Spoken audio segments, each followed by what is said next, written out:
Salut Grégory, Salut. ravi de te recevoir sur le podcast. Eh ben écoute, super content.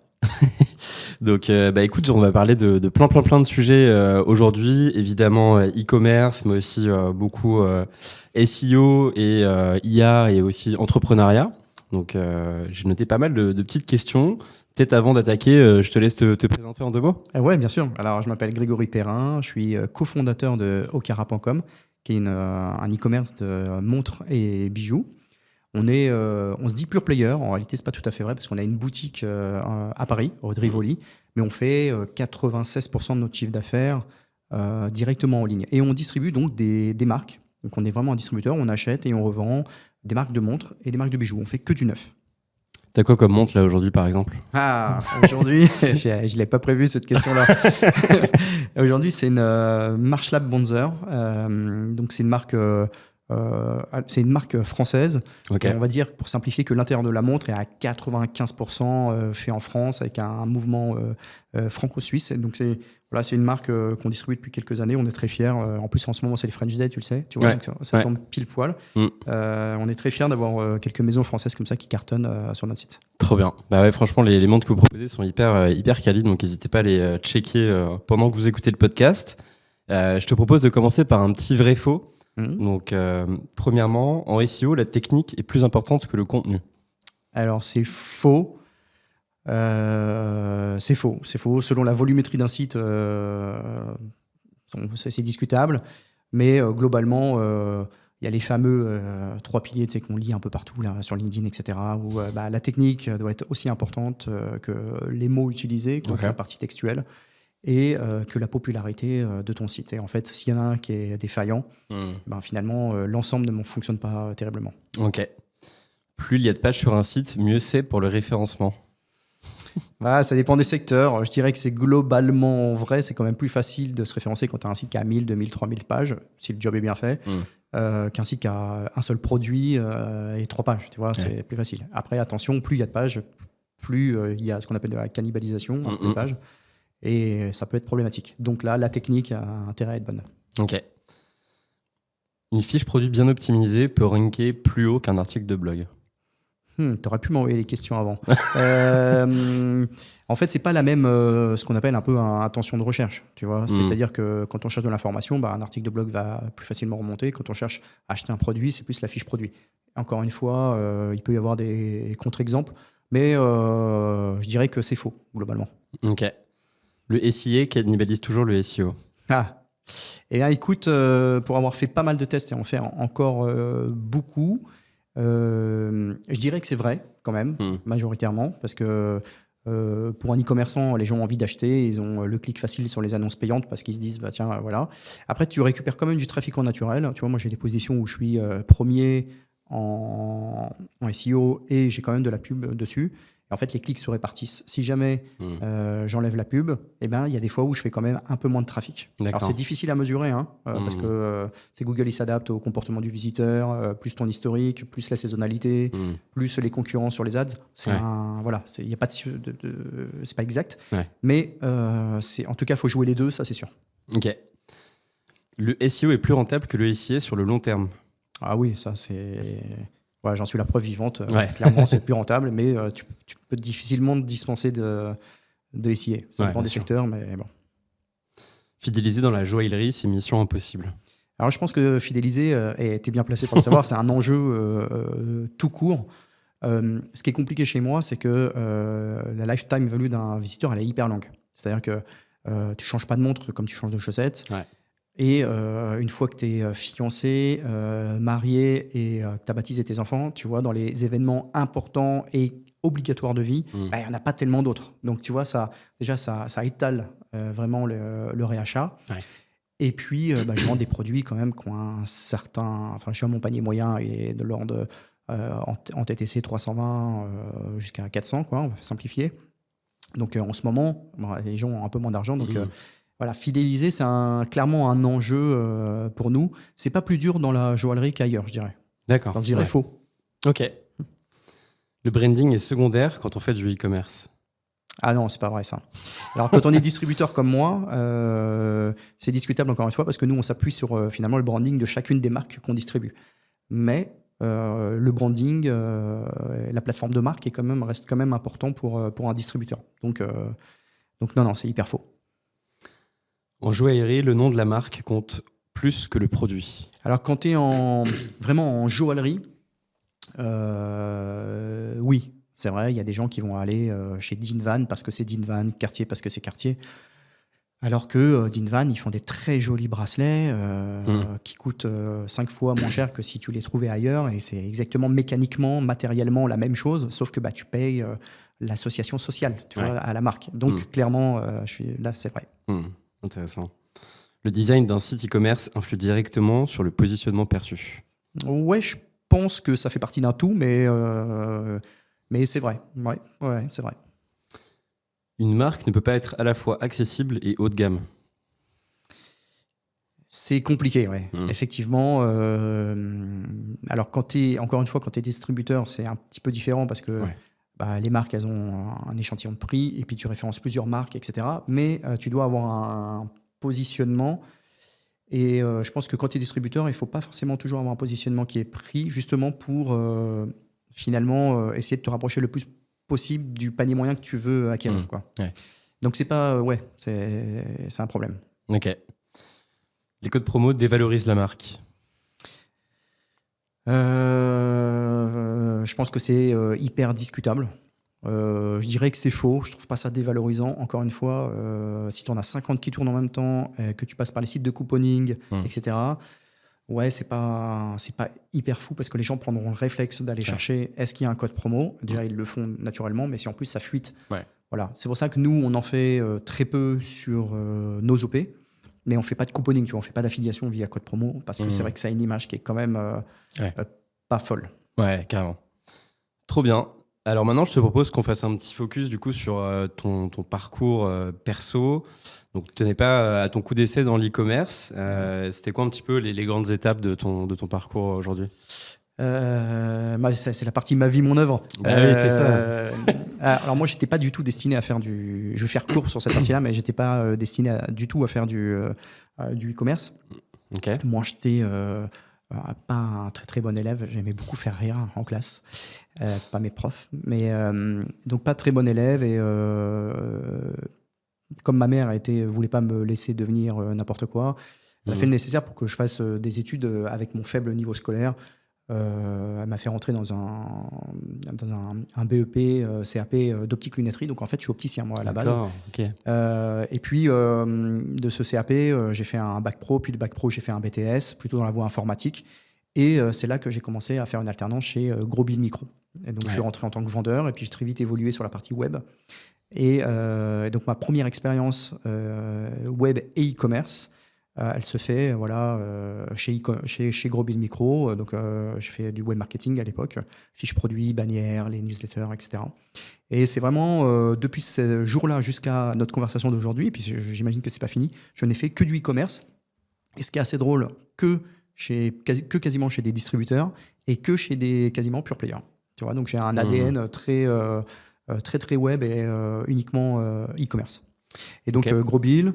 Après de Gros Bill, moi j'ai lancé une première... Tu peux expliquer un peu Gros Bill pour ceux qui... Ouais, pour ceux qui connaissent pas. C'est vrai que les plus jeunes d'entre nous vont pas forcément connaître. C'était l'un des plus gros sites de vente de matériel informatique. C'était d'abord une boutique physique dans le 13e à Paris, à l'époque où Montgalais était la place forte de tout achat informatique. Et c'était l'un des plus gros...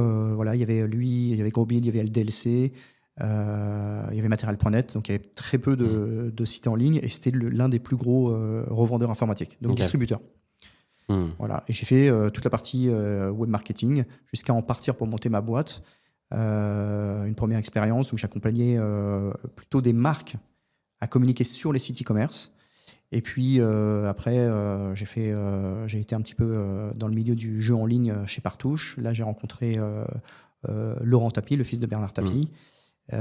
Qui m'a demandé de le rejoindre pour créer l'aventure bernardtapie.com, qui était le site d'affiliation ou d'e-commerce, ça dépend comment on le voit, au nom de son père. Et puis après ça, ça c'était cool pendant plus d'1 an, une super expérience. Puis après, j'ai été débauché pour aller à la direction du marketing chez Bazar Chic. Ouais. Et en même temps que je rentrais chez Bazar Chic, Mon ancien patron de chez Grosbill m'appelle et me dit, bah voilà, j'ai envie de lancer un truc sur Internet, sur les bijoux. Est-ce que tu veux nous rejoindre? Et moi, à l'époque, voilà, j'étais en poste. Je leur ai dit, bah moi, ça me chauffe. En vrai, je croyais pas trop à l'aventure au début. Je vais pas te mentir. C'était à peine l'avènement des chaussures en ligne, tu vois, Sarenza, etc. C'était vraiment le moment où ça commençait à fonctionner très fort. Et je me disais, bon, vendre des bijoux en ligne, c'est quand même un peu particulier. Donc, je n'étais pas pressé de les rejoindre. J'avais dit oui contre quelque part. J'aidais un jour par semaine. Et en un an, en un an de responsabilité chez Mazarchik, à la fin de l'année, je me suis rendu compte qu'effectivement, il y avait un potentiel qui était incroyable, que je m'étais moi-même mis une barrière sur la vente en ligne, alors que quand même, j'avais un background e-commerce fort. Et du coup, j'ai quitté Mazarchik pour rejoindre mes associés à fond dans l'aventure au Cara à ce moment-là. Trop bien. Donc, c'était ça un petit peu le point de départ. C'était il y a combien de temps à peu près? Et bien là, tu vois, on va fêter 14 ans, on va fêter 15 ans là. Ah ouais? Ouais, en juin, on fête 15 ans. 15 ans de boîte. Ouais, c'est une sacrée étape. Ouais. Ah ouais, clairement. Ah, trop bien. Et aujourd'hui, vous êtes combien chez Ocarat? On est 46. Ok. Ouais, voilà, j'espère que la RH me disputera pas. Ouais. Mais ça doit être ça, 46. Et justement, comment tu as vécu un petit peu ce scale vers tu vois, ce nombre d'employés, ce chiffre d'affaires aussi que vous faites aujourd'hui? Bah, en fait, ça s'est fait hyper naturellement. Ouais. Alors, nous, on a un time to market qui était parfait. Hmm. C'est-à-dire que, comme je te disais, il y avait déjà il y avait eu le gros essor des Cdiscount et compagnie, de la redoute de la transformation VPC vers Internet, donc qui a vraiment fait du bien au marché de l'e-commerce. Et quand on s'est lancé, il y avait eu déjà des initiatives dans la bijouterie en ligne, différentes de la distribution, mais plutôt des marques qui avaient dépensé énormément d'argent pour démocratiser un secteur et qui n'avaient pas du tout tenu. Et il y avait un peu la place Vendôme qui était un peu présente sur Internet. Et en fait, il y avait un vrai créneau au milieu qui était la bijouterie familiale, celle un peu où tu te déplaces, celle qui est en centre-ville, ouais. Tu vois, c'est pas celle qui est en centre commercial, celle qui est vraiment en centre-ville, qui, elle, disparaît petit à petit parce que braquée, parce que c'est des métiers qui sont un peu vieillissants, les enfants n'ont pas envie d'avoir une bijouterie, et pourtant, il y a besoin de les remplacer. Et donc, c'est vrai qu'Internet était bien une bonne solution pour ça. Et nous, on arrivait à ce moment-là où tout convergeait vers nous, okay. Avec notre ADN hyper héroïste. Du coup, ça a bien fité. Et donc, on a scalé naturellement en faisant plus 20, plus 25% chaque année. Okay. Et en fait, on n'a pas de recette miracle. En réalité, c'est il y a un besoin, on a recruté un salarié, on a grossi, il y avait un besoin, on a recruté un salarié, etc. etc. Donc, tu vois, il n'y a pas de to-do, pas de checklist, juste naturellement en fonction des besoins, quoi. Trop bien. Et donc, tu as parlé un petit peu de ton parcours. J'imagine qu'Ocara, depuis ces 15 dernières années, c'était pas de tout repos et que tu as eu des moments plus difficiles que d'autres. Est-ce que tu peux nous parler de ton moment le plus difficile si tu veux, il y a un moment qui a été et à la fois difficile et à la fois incroyable. Ouais. Donc, ça peut répondre à j'imagine, la prochaine question. C'est le Covid. Bah oui. Tu vois, le Covid, ça a été un peu compliqué. Enfin, ça a été très compliqué. D'ailleurs, je ne sais pas pourquoi je dis un peu, je minimise, mais non, ça a été très compliqué d'un point de vue déjà humain pour tout le monde. On ne savait pas si on allait pouvoir bosser, on ne savait pas comment on allait pouvoir bosser, est-ce qu'on allait avoir des autorisations d'aller au boulot, est-ce qu'on bravait les risques et les interdits, etc. Et puis, en réalité, on s'est très, très vite bougé, organisé. Et pour nous, ça a été le pire moment, parce qu'en termes d'organisation, ça a été un chaos. Les équipes ne pouvaient pas venir. Nous, tout le service client, il fallait leur trouver une solution pour que les gens puissent téléphoner de chez eux. Donc, il a fallu rebondir très vite en termes de tech. Ouais. Je veux dire, pour envoyer les ordinateurs chez les gens. À l'époque, nous, on n'était pas tellement ouverts au télétravail. Tout le monde était 5 jours, quasiment 6 jours sur 7 sur site. Du coup, il a fallu s'organiser hyper vite. Donc ça, c'était la partie un peu compliquée. Et après, il y a eu la période positive. C'est que, alors, par chance ou malchance, ça dépendra, par chance pour moi en tout cas, toutes les bijouteries physiques ont été fermées. Ah ouais. Et en fait, la plupart de nos concurrents, eux, n'ont pas eu la réactivité qu'on avait. Tout le monde a coupé les budgets. Moi, au contraire, je les ai laissés, je les ai même intensifiés. à ce moment-là. Parce que c'est toujours, moi, ma stratégie, c'est toujours quand l'économie va mal et que tout le monde baisse, moi, je monte. Parce que ça me permet d'avoir une place un peu hégémonique. Ouais. Et finalement, je joue ma carte de la démocratisation de ma marque. Et donc, voilà, on a cartonné. Donc, ça a été la grosse nouvelle, suivi de légèrement la plus mauvaise, c'est que on ne s'attendait pas à faire autant. Ouais. Tu vois, tu sais que tu es tout seul. Donc, tu te dis, ça va marcher. Et en fait, tu as oublié que la France entière, elle est fermée. Ouais. Et que, en fait, tu es l'un des seuls points de vente dans ce secteur qui est ouvert. Ouais. Et donc, là, ça a été le branle-bas de combat. Mon bureau s'est transformé en centre logistique, les salles de réunion en stockage, salle de préparation. Enfin, je veux dire, la boîte s'est complètement retournée. Donc, ça a été à la fois difficile pour l'organisation et à la fois incroyable en termes d'expérience, de débrouille, de relations humaines entre nous, entre les salariés, qui ont bien compris que on n'était pas dans une situation normale et qu'il fallait eux aussi s'adapter. Bien sûr. Donc ouais, c'était une période folle, quoi. Ouais, ça doit être hyper intéressant et ça permet de créer des bons liens aussi. Clairement, avec les équipes. Des bons souvenirs. Ouais, exactement. Et du coup, donc, tu t'expliquais un petit peu tout à l'heure comment vous vous êtes lancé, le contexte du marché au départ, de vouloir capturer un peu ce upper slash ce mid-market finalement qui était un petit peu pris par plutôt des brick and mortar et vous positionner dessus. Pour autant, tu disais que ton panier moyen était autour de 320 €. Donc, c'est quand même pas évident de faire acheter, tu vois, à quelqu'un une montre en ligne ou des bijoux en ligne. Souvent, tu as besoin de l'essayer, de l'avoir, de voir le poids, etc.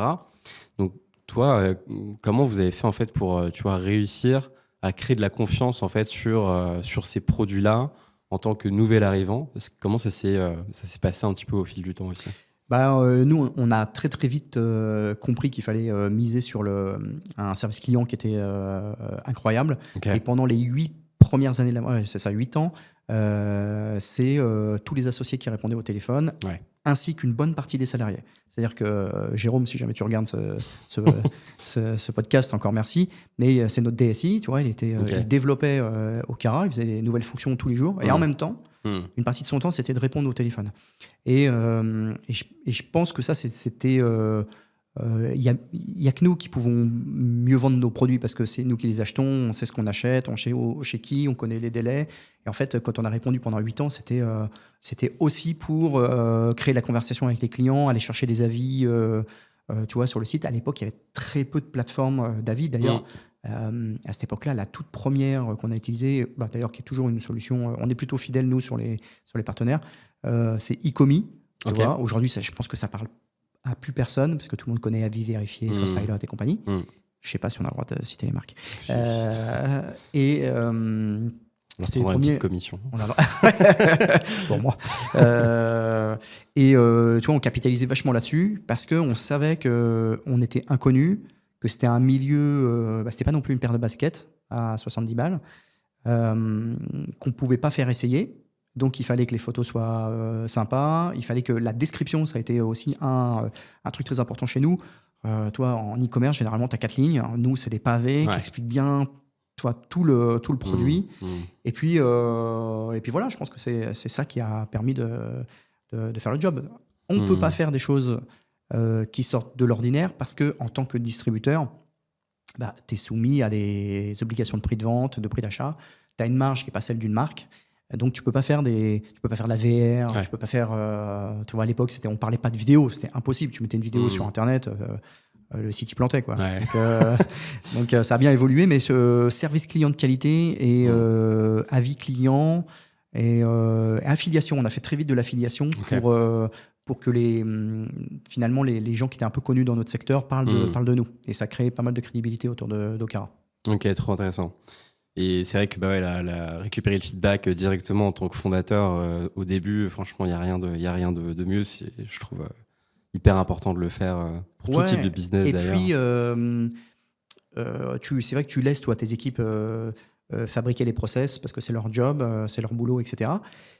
Mais parfois, y a des choses qui ne sont pas forcément comme elles devraient l'être. Et en fait, si toi, tu réponds au téléphone et que tu t'aperçois qu'il il y a un problème, puis le problème est récurrent au bout de 2, 3, 4, 5 appels, tu vois bien que dans la chaîne de production, il y a quelque chose qui ne va pas. Ou quand tu sais que les gens te demandent 50 fois c'est quoi la largeur d'une chaîne, parce qu'ils ne comprennent pas ce que c'est, bah, tu te dis bien que finalement sur tes fiches, il y a bien quelque chose qui ne va pas. Donc ça permet aussi de redistribuer assez rapidement l'info en dessous, tu vois, aux équipes, pour qu'elles puissent faire en sorte que cet appel soit réduit.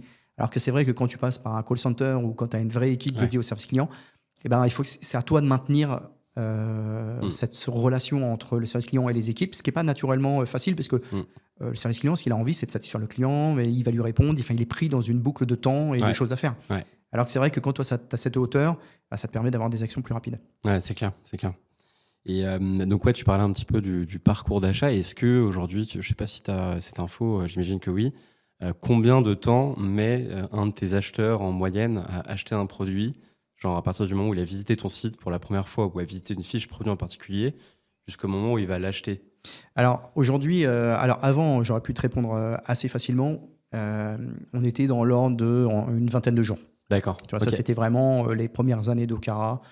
En fait, le tracking à l'époque était très open. Donc on pouvait vraiment savoir. Puis il y avait très peu de ventes sur mobile, donc les gens étaient full desktop. Donc voilà, il n'y avait pas tout ce bazar et ces protections qu'il y a aujourd'hui. Aujourd'hui, avec le RGPD, le cross-device et ce qu'on appelle le missing middle, c'est-à-dire tu as été vu sur TikTok, tu es venu une fois sur Okara, puis tu es reparti sur Instagram, puis voilà, et puis tu fais ton achat. C'est difficile, mais je l'estime environ entre 4 et 1 semaine. D'accord, ok. Donc ça a quand même réduit un petit peu finalement. Oui, ça a réduit. Ça a réduit aussi parce que la notoriété de la marque est plus forte. Ok. Et est-ce que vous faites du conseil à distance? Donc tu disais que les clients pouvaient t'appeler, hein, c'est ça, quand ils avaient des questions sur les produits? Oui. À nous, tu vois, il y a le numéro de téléphone qui est affiché sur le site, il y a des chats, il y a WhatsApp. Alors on n'a pas de chatbot, tu vois, parce que quand on a testé, en fait, on s'est rendu compte, nous, que c'était chronophage. Alors, on a testé il y a quand même 5 ans, donc il faudrait qu'on le refasse. Donc aujourd'hui, avec l'IA, tu peux faire quand même un petit peu de trucs en automatique, ne serait-ce que dire bonjour, je vous prie de patienter, enfin, tu vois, des formules de politesse, etc. Donc, mais à l'époque, oui, il y avait du monde, donc on mettait plutôt en avant un côté un peu plus humain avec le service téléphonique. Ouais, c'est vrai que quand tu vas acheter un produit dans cet ordre de prix-là, c'est vrai que c'est pas mal de parler à un humain de vive voix. Ouais, et puis ça rassure que la boîte existe vraiment, parce qu'aujourd'hui, c'est vrai que toi et moi, on connaît Okara, parce que dans notre écosystème e-commerce, voilà, on est connu, mais en réalité, si je sors dans la rue et que je dis est-ce que vous connaissez Okara, et c'est aussi le problème d'un distributeur, c'est que nous, ce qu'on fait, c'est qu'on met beaucoup en avant les marques. Mais finalement, on ne se met pas beaucoup en avant nous. C'est quelque chose qu'on corrige depuis ces dernières années. Mais nos marques sont connues, nous, moins que nos marques. Donc si je croise quelqu'un ici là, dans la rue, je pense qu'il ne connaît pas Okara. Donc on a encore du boulot. Et pour ça, c'est bien d'avoir des humains qui répondent au téléphone pour dire oui, c'est une vraie boîte qui existe. Ouais, carrément. On fera le test tout à l'heure, on ira demander des gens dans la rue. Donc tu disais que le cycle d'achat avait diminué, que les gens mettent moins de temps à acheter qu'avant sur ton site, lié avec à votre notoriété qui a beaucoup augmenté. Est-ce que pour autant tu vois d'autres facteurs un peu sur les modifications du comportement d'achat pour votre type de produit?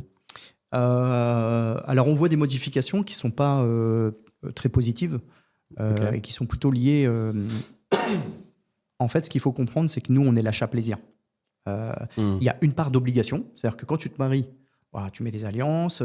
Quand tu fais baptiser tes enfants, il y a forcément la médaille, la communion, une gourmette, etc. Donc, tu as quelques achats obligations. Mais on est surtout de l'achat plaisir.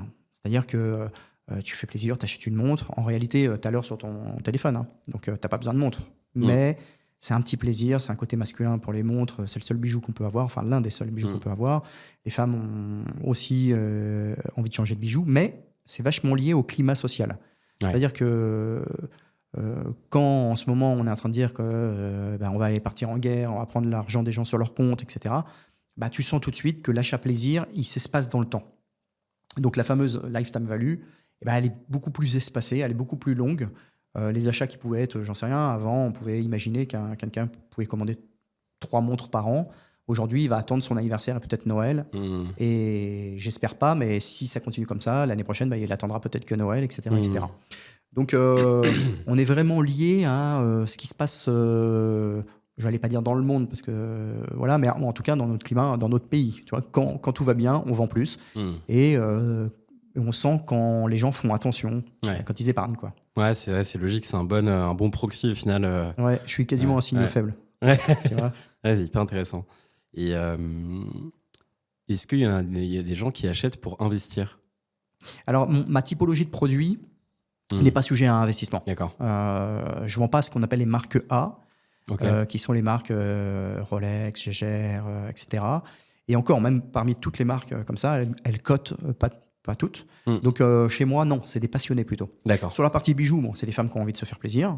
Et très peu d'hommes, parce qu'on a plutôt 95% de femmes sur la partie bijoux et 5% d'hommes. Par contre, sur la partie montre, on est plutôt 95% d'hommes, 5% de femmes. Donc, c'est l'inverse. Ouais. Et les gens qui achètent chez moi, c'est des gens qui sont passionnés par l'horlogerie. Donc, peut-être qu'ils ont une Rolex, mais ils peuvent avoir dans leur collection une Rolex, une Casio à 49 € et aussi des montres comme celle que je t'ai dit, la Marshall Banzer, qui sont à 1300, 1600 €. D'accord, ok. Et si on parle un petit peu des canaux d'acquisition, du coup, aujourd'hui, c'est quoi les sources les plus rentables ou efficaces pour Okara? Bah je pense que j'ai rien à t'apprendre, mais chez nous, c'est la partie SEO, qui a toujours été dans l'ADN en fait, d'Okara dès le début, parce que pas beaucoup d'argent, pas beaucoup de budget marketing.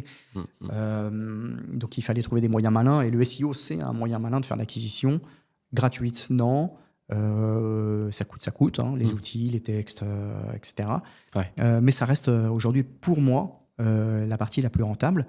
Et puis, bah, tu as quand même l'affiliation, qui finalement, sur toute une boîte, pèse pas grand-chose, mais qui est aussi hyper rentable, parce que c'est devenu un mix entre branding et performance. Ouais. C'est-à-dire qu'aujourd'hui, les influenceurs ne sont plus que des... Avant, c'était que des blogs classiques. Donc là, tu faisais un petit peu de branding, mais ça rayonnait pas beaucoup.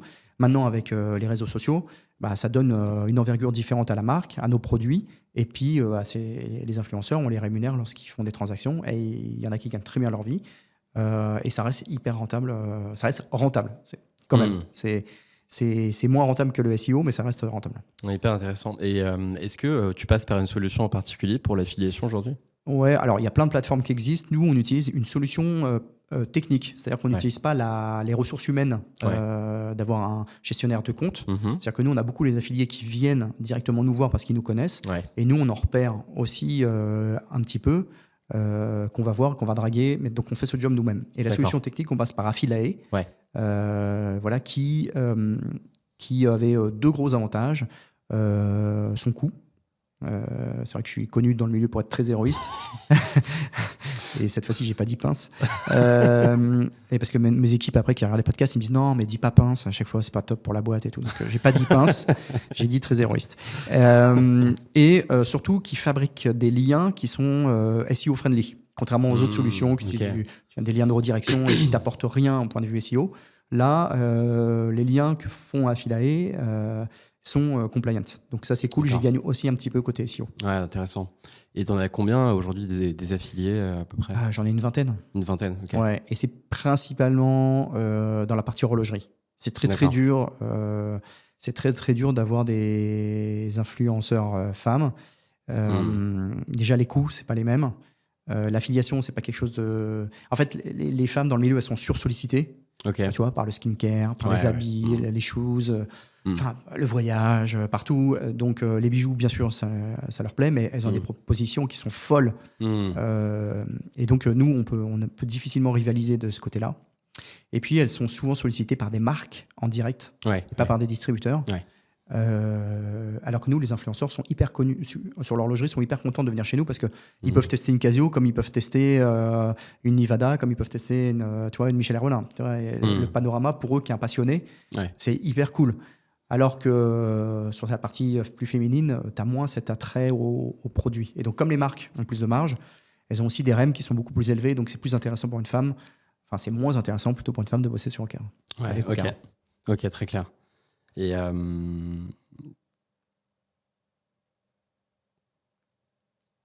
est-ce que les affiliés, c'est souvent des influenceurs aussi, ou est-ce que c'est un peu comme tu disais avant, des gens qui ont des articles de blog, c'est quoi un peu les réseaux sur lesquels ils sont les plus présents, Là, t'as hyper bien, je pense qu'il y avait la réponse dans ta question. C'est-à-dire qu'en évoluant avec le temps, c'était au début des magazines web, des blogs, et aujourd'hui c'est des influenceurs. Il y en a qui ont subi qui ont bien été à jour et donc ont suivi cette migration sociale, on va dire. Et donc des magazines comme Very Good Lord qui sont passés d'un simple blog à une newsletter privée, à Instagram et YouTube.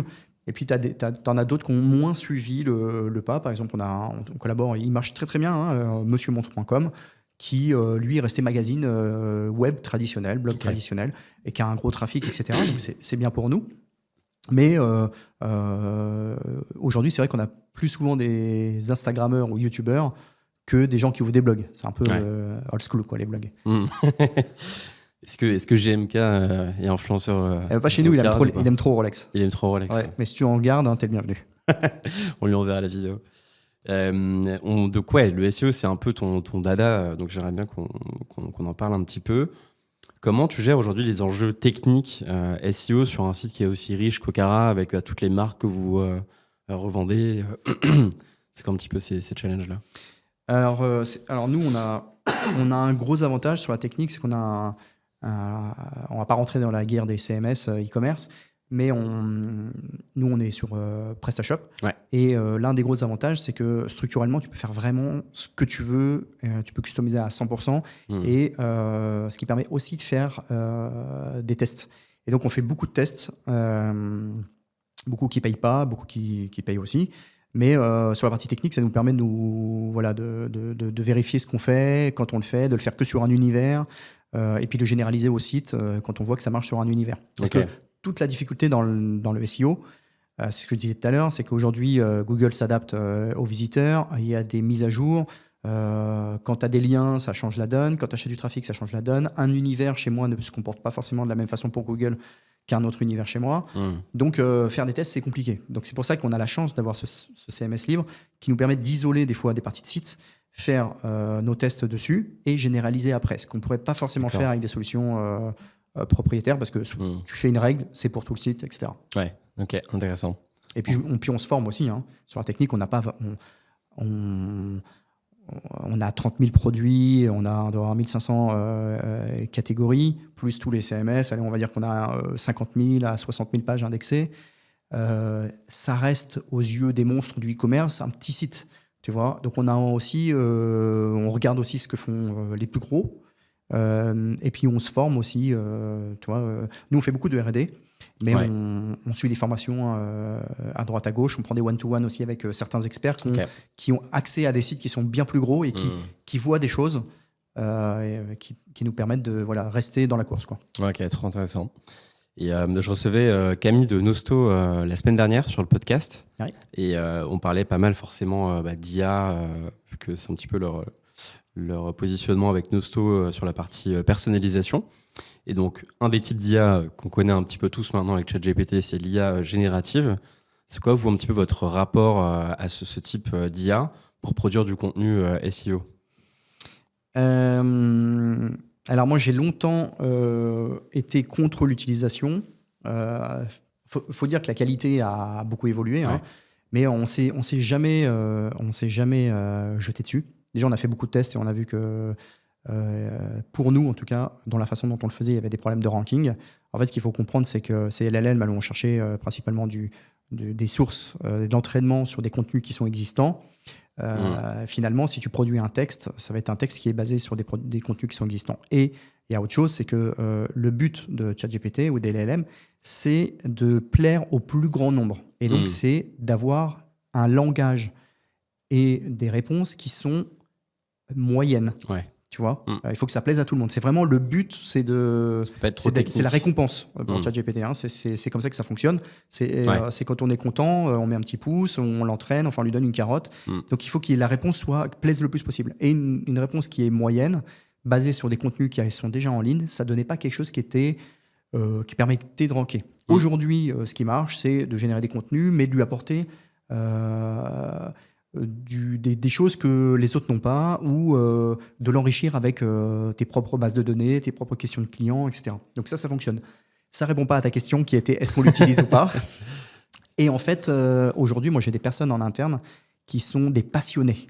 Ouais. Et ils répondront toujours beaucoup mieux que n'importe quelle IA. Un petit coucou à Olivier chez nous. Et voilà. Et en fait, les passionnés, ça véhicule des propos techniques, ça c'est sûr, factuels, mais aussi de l'émotion. Ouais. Et c'est vrai que pour l'instant, l'émotion côté IA, elle est pas folle. Ouais. Donc, on n'en est pas encore là. Par contre, bien sûr, on s'aide. C'est-à-dire que ça nous aide à rédiger des plans, à structurer du contenu. Ça nous aide à créer des fiches produits aussi. Ça nous aide à plein de choses. Mais sur des contenus à forte valeur ajoutée, on l'utilise un peu moins. Ouais, ok, logique.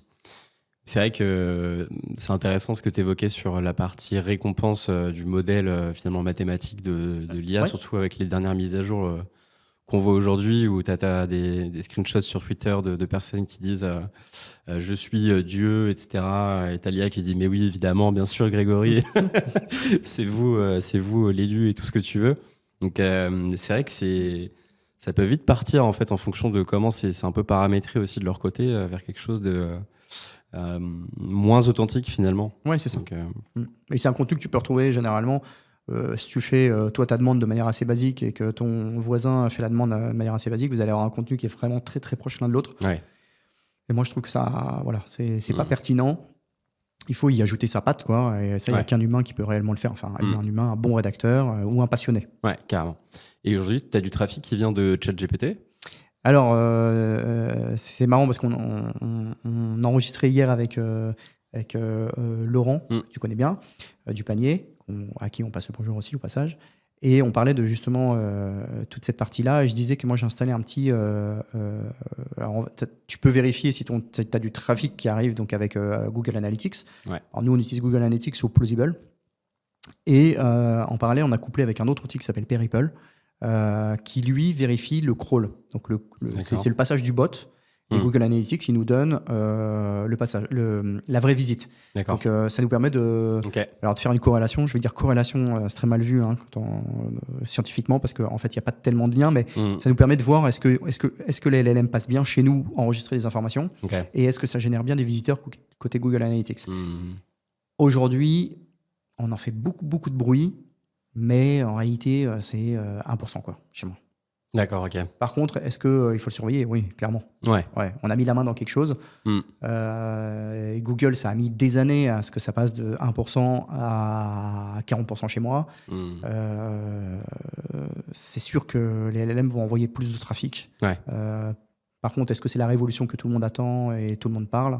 Je pense qu'on est un peu dans en ce moment, on est un peu dans le vent, quoi. D'accord. Sur la partie, je parle e-com, génération de trafic, optimisation de l'ALM, etc. Je pense que là, on fait beaucoup de bruit pour pas grand-chose pour l'instant. Ouais, tu penses que le jour où les gens vont acheter dans ChatGPT, c'est peut-être pas tout de suite, quoi. Ouais, c'est ça. C'est-à-dire qu'en fait, plus le moteur va s'améliorer, plus la réponse sera pertinente. Et plus, finalement, est-ce que la personne, elle va aller plus loin pour avoir de l'information ? Non, si elle a la réponse tout de suite, elle a la réponse tout de suite. Elle va fermer son onglet, elle passera à autre chose. Ça m'étonnerait qu'elle aille cliquer, tu vois, sur le petit résultat au-dessus. Voir comment ça évolue. Par contre, sur la partie achat, oui, il faut suivre ça de près parce que c'était quand même un des avantages d'avoir un site e-commerce, c'est de pouvoir maîtriser de bout en bout la fidélisation, etc. Tu vois, c'est une bonne question pour toi aussi. C'est-à-dire que si l'achat se fait sur la LLM ou si l'achat se fait sur les marketplaces et si l'achat se fait dans TikTok Shop, finalement, la feed, elle est plus dure à appréhender. Il va falloir la faire évoluer, en tout cas. Donc, je suis pas pressé que ça arrive, mais c'est sûr, l'e-commerce est en train d'évoluer et on va aller vers cet achat, je vais dire délocalisé, c'est-à-dire toi, tu vas devenir un PIM et il va falloir que tu alimentes un petit peu plusieurs sources qui pourront vendre en direct, tu vois, tes produits, quoi. Ouais, carrément. Et est-ce que, toujours dans cette optique un peu SEO, du coup, tu arrives à voir un petit peu comment... je crois que ça s'appelle le GEO, GSO peut-être. Ouais, il y a plein de termes. SEO, AI, SEO. Et du coup, est-ce que tu arrives un peu à comprendre comment ils analysent ton site, c'est les LLM Alors, il y a les grandes règles. C'est que, en fait, la LLM, quand elle a besoin d'une information, elle va aller crawler un moteur de recherche. Donc, Bing pour OpenAI, par exemple. Elle va prendre un certain nombre de résultats entre la première et la deuxième page. généralement, pour faire une réponse, on va dire que pour faire 100% de ta réponse, elle va aller piocher dans tous les sites qu'elle va aller visiter pour reconstituer une réponse complète. Okay, donc, elle va peut-être prendre 20% du premier résultat, 5% du deuxième, etc. etc. Donc déjà, il faut bosser bien son référencement naturel pour être au minima dans la première page. Tu vois, donc ça, c'est important.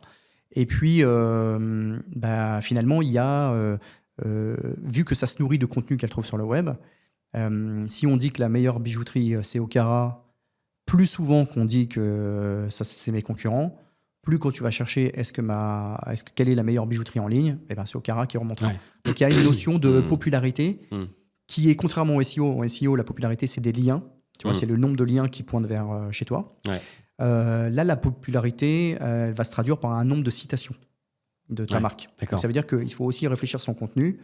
Généralement, quand tu es chez toi, tu ne vas pas dire Okara, c'est la meilleure bijouterie en ligne en haut de ton contenu. Donc, il va falloir réflire à des moyens sympas de le faire. Au lieu de dire chez nous, tu vas dire chez Okara, chez votre bijouterie Okara. Tu vas devoir peut-être un peu modifier ton contenu pour que ta marque apparaisse un peu plus, transpire un peu plus dans tes contenus. Tu vois, alors qu'avant, tu aurais dit sur notre shop ou sur notre site, dans nos catégories. Tu vois, tu te serais arrêté là. Là, il va falloir que tu l'orientes un peu plus souvent que tes concurrents. Et puis après, il faut que tu sois...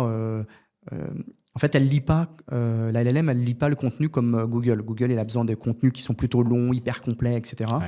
La LLM, ce qu'on a pu voir, c'est qu'elle aime bien les contenus qui sont courts et synthétiques et qui sont des petits paragraphes. Il y a moins de tokens à ingurgiter de son côté. Ouais, c'est ça. Puis c'est plus facile pour elle de condenser des phrases déjà condensées, en fait, finalement. Tu vois. Et du coup, les parties FAQ que tu peux avoir sur les produits, tout ça, c'est du pain béni. Donc, c'est des choses plutôt sur lesquelles il va falloir aller. Alors là, je te donne des règles qui sont à l'instant T. Ça évolue toutes les semaines. Mais si tu bosses bien ton SEO, déjà que tu es bien présent dans Bing, etc., tu te mets, et que tu es en première page, tu as des chances. Et puis après, voilà, modifier ces petites citations, jouer ta réputation, être sur les sites de confiance. Ça varie pas tellement, en fait, par rapport au SEO. Il y a juste quelques petites nuances à avoir. Hyper intéressant comme première piste, en tout cas. Je pense que ça va beaucoup intéresser ceux qui écoutent. Maintenant, si on tire un petit peu le fil, notamment sur la partie fidélisation, je me posais la question, est-ce que vous avez développé des scénarios CRM spécifiques pour faire revenir les clients ? Tu parlais un peu de moments de vie. Je ne sais pas, si quelqu'un achète une montre pour son mariage, est-ce que tu vas le recontacter X années plus tard pour son divorce ou pour son enfant Eh ben, tu vois, je pourrais te dire qu'on est hyper bon sur cette partie-là parce que tu me reçois dans le podcast et alors ça serait mentir. On s'y est mis il y a très peu de temps. D'accord. En fait, c'est marrant, mais donc nous, comme je te disais tout à l'heure, on a fait 20-25% de croissance pendant les 10 premières années. Et en fait, toi, tu consolides ton acquisition et puis c'est vrai que tu mets un petit peu de côté la partie fidélisation. Et je pense que c'est un peu le scénario que tu dois vivre, toi, à travers beaucoup d'e-commerçants. Ouais. Et quand l'économie se complexifie un petit peu, c'est là où tu te dis, c'est vrai que les coûts d'acquisition, ces 5 dernières années, les coûts d'acquisition ils se sont envolés, plus 20% en moyenne. Ça revient vite cher. Donc, tu te dis, c'est peut-être pas mal de fidéliser un petit peu mieux. Et on est dans ce cas-là chez Okara. Donc, on a mis en place des choses, mais 5 ans, pour moi, ça reste hyper récent. Tu vois, on n'a pas eu cet ADN. Autant on est très fort sur l'acquisition, autant sur la partie CRM, etc., on est moins bon. Bien sûr, aujourd'hui, on a des relances, toutes les relances classiques. Ce qui est d'autant plus compliqué chez moi, c'est que autant quand j'ai commencé, on était un petit peu seul sur notre segment moyen de gamme, parce que tu avais la place Vendôme qui était pour certains inaccessible, et après tu avais le retail qui débarquait sur Internet avec des produits fabriqués en Asie, en Inde, cheap, à panier moyen 70 €. Quoi. Donc on avait notre place tout seul. Aujourd'hui, c'est plus le cas. Donc c'est-à-dire qu'il y a des spécialistes de l'alliance, il y a des spécialistes de la médaille de baptême, il y a des spécialistes de la montre. Donc on est plus en concurrence. Quelqu'un qui achète une bague de fiançailles chez nous, son réflexe, c'est pas naturel de venir chez Okara. Même si tu l'as bien traité, vu qu'il se passe peut-être 1 an, 2 ans, 3 ans, tu vois, et que, mine de rien, les gens peuvent se désabonner aux newsletters, oublier ta com, etc. Donc, oui, on a mis des choses en place pour aller la relancer. Alors, est-ce que c'est fonctionnel ? Ce qu'on s'aperçoit, là encore, je pourrais te dire oui, ça marche bien. Si je regardais, est-ce qu'il y a des conversions après coup ? Oui, il y a des conversions. Et ce dont on s'aperçoit, c'est que souvent, c'est des conversions qui n'ont pas forcément quelque chose à voir dans notre scénario. C'est-à-dire que notre scénario bague de fiançailles, alliance, c'est pas forcément des alliances qui se vendent au bout du compte. C'est très bien, parce que c'est notre axe de com, on rentre à un bon moment, etc. Mais nous, on mise plutôt cette fois-ci sur... on est présent sur les médias qui parlent d'alliance. Et donc, quand la personne re-recherche, parce que naturellement, elle re-recherche, on est présent. Mais ce n'est pas nos scénarios automatiques qui vont la chercher. Comme je suis revenu un petit peu en arrière, quand on s'y est mis, on a été très très fort dans l'hyper-segmentation. Et en fait, on s'est aperçu que ça marchait moins bien que quand on segmentait. C'est-à-dire que quand je ciblais la montre homme automatique pour tous les gens qui achetaient des montres automatiques, en fait, des fois, il y a des femmes qui ont besoin d'idées cadeaux pour leurs hommes. Et en fait, si tu les adresses plus du tout parce que tu fais l'hyper-segmentation, tu ne peux plus les chercher. Donc, est-ce qu'il faut avoir l'hyper-segmentation ? Oui, mais dans une communication peut-être un peu plus globale, tu vois. C'est-à-dire que tu peux envoyer cette même newsletter hyper-segmentée, et par contre, avoir une communication un peu plus bas dans ta newsletter, par exemple, qui va reparler de tes univers au global pour que la personne se dise « oui, c'est vrai, ils font ça aussi ». Et c'est important pour moi qu'ils vendent des montres, des bijoux, et puis dans les montres, un panorama hyper large qui va de l'événement de vie aux bijoux pour se faire plaisir. Hyper intéressant. Maintenant, les produits que vous vendez, ils sont quand même assez délicats. Tu peux pas envoyer une montre par la poste comme tu envoies une paire de chaussettes. Comment tu gères cette partie logistique pour s'assurer de la sécurité, mais aussi de la rapidité ? Alors nous, ça, on a pris le parti de tout faire en interne. Alors nous, on est très doueurs. Ce qu'on appelle doueurs dans l'e-commerce, c'est les gens qui internalisent le plus de choses. Donc, du développement, la gestion de la plateforme de marque, la communication, le marketing, tout, sauf le SIA. Mais principalement, on fait tout. Et donc, la logistique ne fait pas exception à cette règle. Dès le début, on a un de mes associés qui a pris la responsabilité de ce service. Et en fait, ça nous a permis de voir un peu les contraintes. Il y a et du stock et du flux tendu, pardon. Donc c'est plus simple pour nous d'être le centralisateur de toutes les informations et de tous les produits plutôt que de passer par un centre logistique. Ça nous permet aussi, avec nos compétences métiers, de vérifier que ce qu'on a reçu, c'est bien ce que le client avait commandé. Parce que tu ne vois pas la différence entre une pierre en 0,10 carats, une pierre en 0,20 carats, ça se voit très peu, c'est du pouillème de millimètres. Entre de l'or 9 carats et de l'or 18 carats, tu ne le vois pas à l'œil nu. Donc, il faut qu'on vérifie les poinçons, les certificats. Quand on envoie une montre qui est à quartz, que la pile est bien là et fonctionne. Tout ce petit boulot, finalement, qu'un logisticien te facturerait une blinde s'il te le facture, mais la plupart ne s'adaptent pas autant. Donc, c'est plus simple pour nous avec des produits touchy de les recevoir, les vérifier, de les protéger et de les renvoyer. Moi, si vous maîtrisez tout le process, au moins, exactement. c'est plus simple. Il n'y a pas qu'une question de coût. Forcément, il y a une question de coût aussi. Mais question de ROI, pardon. Question de ROI. Voilà, tu as bien fait de me reprendre. Mais je pense que c'est même au-delà de ça. C'est vraiment pour notre sérénité et pour être sûr que le client, il n'y ait pas de pépin. Parfois, les clients, ils vérifient même le poids des bijoux. Et c'est normal. Tu vois, avec les matières premiers, l'or qui explose, etc., ça représente parfois des gros achats. Ils veulent s'assurer que tout est bien et c'est à nous de faire en sorte que tout est bien. Ok. Si on parle un petit peu maintenant de la suite, toi, d'après tout ce que tu m'as dit, s'il y avait une chose que tu voulais refaire, ça serait quoi ? Est-ce que déjà tu as quelque chose en tête ou pas forcément ? Qu'est-ce que tu veux dire dans refaire ? Est-ce qu'il y a... Par exemple, est-ce que tu vois, il y a une décision que tu as prise à un moment qui aujourd'hui, tu te dis peut-être que si j'avais joué différemment, ça aurait été mieux. Alors c'est toujours un peu compliqué ça. Tu vois, c'est un peu la même question de qu'est-ce que tu dirais au Grégory d'il y a 10 ans. Alors moi, je suis jamais trop fan de cette question. Je te dis pourquoi. Parce que en fait, si aujourd'hui on se reçoit, si je vais aller jouer l'effet papillon de me dire ou de refaire un truc et que ça modifie tout le futur, on se verra pas aujourd'hui. Enfin, tout le passé plutôt, on se reverra pas aujourd'hui. Donc je trouve que ce qu'on a fait, c'est bien. Est-ce qu'il y avait des choses à améliorer ? Je pense que comme chaque aventure professionnelle, on s'est pas spécialement planté sur certains trucs. Il y aurait peut-être des petits switches techniques, tu vois, que j'aurais fait plus tôt, des choses comme ça, mais il n'y a pas de décision vraiment structurelle de la boîte, marketing ou de gestion d'entreprise, qu'on aurait pu faire différemment.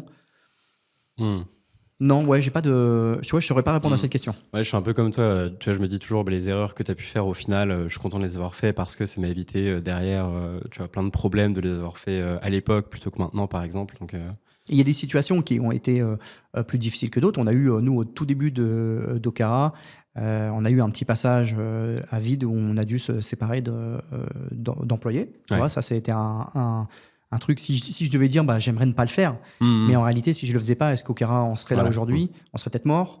Donc, c'est difficile. Bien sûr, je regrette cette période. Elle a été difficile. Hein. J'en ai passé des nuits compliquées. Mais aujourd'hui, elle fait partie de l'ADN et de l'histoire qui ont mené Okara là où il en est. Et finalement, le changer, ça pourrait changer toute l'aventure aussi, quoi. Ouais, carrément, carrément. Et toi, si tu avais un conseil à donner, tu vois, un fondateur, une fondatrice qui veut se lancer dans le e-commerce aujourd'hui, ce serait quoi? Alors ça aussi, hein, c'est pas la question. T'aurais dû me l'envoyer avant, ça là. Ça, c'est dur parce que ça dépend de plein de trucs. Ouais. Maintenant, tu vois, je pense qu'il y a tester des choses, tester parce que aujourd'hui, on est devenu, tu vois, avec les réseaux sociaux, avec LinkedIn, etc. On a l'impression qu'il y a des recettes miracles que tu vas acheter ou que tu vas apprendre ou que tu vas regarder et puis ça va fonctionner. Or, la vie d'un e-commerçant, c'est pas ça. Ce que je te dis avec Okara, c'est pas la même chose qu'avec mon pote de chez Vet Sécurité ou qu'avec Anatole de Macoq. On a des business différents, ils fonctionnent différemment, on est câblés à peu près pareil, tous les trois, on a le même cerveau, et pourtant, on fait pas les mêmes choses, et pourtant, on cartonne. Parce que ça dépend de nos clients, finalement. Donc, tester, ne pas croire tout ce qu'on voit, c'est vraiment douter de tout, en fait. C'est important, c'est ça, remettre en cause les choses. Même en interne, hein. Des fois, nous, on est sûr de choses. Et puis, quand on creuse, on s'aperçoit qu'en fait, bah non, c'est pas vrai, quoi. Donc, je dirais tester pour voir là où ça fonctionne, là où est son audience, etc. Et je pense qu'il y a un conseil que j'ai dit il n'y a pas longtemps que j'ai envie de te recommuniquer, c'est être audacieux aussi. Ouais. Parce que si tu restes très standard, tu ne sors pas du lot. Ouais, carrément. Encore une fois, et on le voit, hein, les personnalités qui émergent sur Internet, je ne parle pas d'e-commerce, je parle de personal branding. Tu le vois, c'est des gens qui sont audacieux, clivants ou non, bienveillants à outrance, mais c'est des gens qui prennent un risque. Ouais. Et aujourd'hui, je pense qu'il n'y a pas de succès sans risque, quoi. Ouais, carrément. Hyper cool. Et dernière question, pour finir. De ton point de vue, c'est quoi un peu ta vision pour Okara pour les prochaines années à venir? Tu vois, ça, c'est la question... Toutes les questions changent aujourd'hui. Pour la fin. Non, il y a deux choses pour moi à prendre en compte. Si on regarde la Chine, en fait, pourquoi je parle de la Chine? Parce que la Chine a généralement 3-4 ans d'avance sur les États-Unis et nous, on a 2-3 ans de retard sur les États-Unis. Voilà, c'est à peu près ce cycle. Ils sont hyper en avance. C'est vrai qu'on n'entend pas souvent ça. Ouais. Et si tu regardes en Chine, nous, on fait beaucoup de veille sur ce qu'on nous autorise de voir en Chine. Et en fait, tu vois, tu as 8 achats sur 10. En Chine, c'est une marketplace. Okay. Aux États-Unis, c'est un peu plus d'un achat sur 2. En France, on est en dessous de ce seuil. Donc, on peut très bien imaginer que dans le futur, les marketplaces se renforcent en France. Et quand je dis les marketplaces, en réalité, j'en pense qu'à une, hein, qu'on ne va pas citer, mais j'en pense qu'à une. Donc, le premier truc, c'est, quand je te disais, il faut tester, c'est qu'encore une fois, moi, tu vois, je suis contre les marketplaces à la base, parce que je veux que le client vienne chez moi, je veux qu'il achète chez moi, je veux pas créer ma propre concurrence d'un monstre qui sera bien plus fort que moi, avec des coûts marketing bien plus forts, en plus avec des fois des pratiques un peu douteuses. Mais donc, je veux qu'ils viennent chez moi. Mais par contre, si on suit un modèle comme ça, il va bien falloir à un moment donné que je réfléchisse à ouvrir les yeux. Alors ça, c'est un premier point, tu vois, qui est déjà cool pour certains, moins pour d'autres. Quand tu es distributeur, pour moi, c'est moins sympa déjà. Et puis, de l'autre côté, tu as ce dont on parlait tout à l'heure, c'est-à-dire que là, maintenant, tu as TikTok Shop, donc tu peux acheter in-app. Tu as Amazon Buy Me, tu vois, donc Amazon qui vient directement acheter chez toi pour livrer le client qui passe chez lui. Et tu as, je crois que tu as un deal Shopify ChatGPT où tu vas pouvoir avoir une expérience d'achat sur ChatGPT. Alors, est-ce que ça te renverra le client ou non? Pour l'instant, tout le monde parle, on n'en sait pas vraiment grand-chose, donc on attend de voir. Mais si le futur, c'est l'in-app comme le fait TikTok, ce qui a du sens, hein, on peut imaginer que que la personne ne quitte pas ChatGPT puis que tout se fait via le LLM. Et dans ce cas-là, bah, tu vois, ça veut dire que qu'est-ce que tu fais de ton e-commerce? Est-ce que ce n'est qu'un PIM qui distribue ses produits à droite à gauche? Est-ce qu'au contraire, il faut que j'ouvre des boutiques pour aller finalement, en tant que pure player, j'ai une cible qui est celle d'Internet, qui est huge déjà, mais j'ai aussi tous les gens à côté qui retournent un peu en boutique, même si le retail a du mal. Je pense qu'il faut trouver la bonne formule. Mais je pense qu'il y a peut-être quelque chose à faire. Donc, je pourrais pas répondre précisément à cette question. Tout ce que je sais, c'est qu'on est en train de vivre quelque chose. Dans les 5 prochaines années, l'e-commerce va changer. Et qui, voilà, si c'est pas à notre porte aujourd'hui, il faut quand même... c'est là où je te disais, il faut pas avoir d'œillère, il faut regarder ce qui se passe, s'intéresser aux choses et suivre un peu ce qui se fait dans les autres pays aussi pour s'adapter en France. Ouais. Trop bien. Eh ben, écoute, right on time. Merci beaucoup, Grégory. C'était hyper intéressant. Merci beaucoup. Ciao.